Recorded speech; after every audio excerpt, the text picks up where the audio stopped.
بسم اللہ الرحمن الرحیم۔ ناظرین کرام، 28 مئی 1998 وہ تاریخی دن ہے جب پاکستان نے دنیا کو یہ باور کرایا کہ ہم نہ صرف ایک خود مختار قوم ہیں بلکہ اپنی سالمیت خود مختاری کا تحفظ کرنا بھی جانتے ہیں۔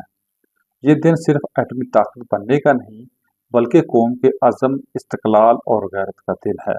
چاگی کے پہاڑوں میں گونجنے والا ہر دھماکہ دشمنان وطن کے لیے ایک واضح پیغام تھا کہ اب پاکستان ناقابل تسخیر ہے۔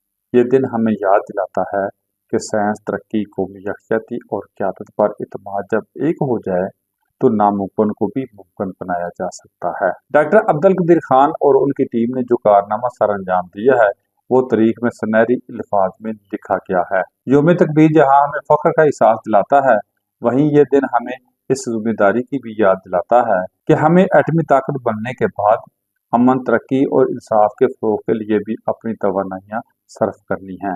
یہ دن عہد نو کا آغاز ہے جہاں ہم اپنی نسلوں کے لیے محفوظ، خوددار اور باوقار پاکستان کی بنیاد رکھتے ہیں۔ سلام ان شہداء کو جنہوں نے وطن عزیز کے لیے اپنی جانیں قربان کی۔ سلام ان سائنسدانوں کو جنہوں نے خاموشی سے تاریخ رقم کی۔ سلام محب وطن عوام کو جو ہر آزمائش میں سرخرو ہوئی۔ یوم تکبیر مبارک ہو۔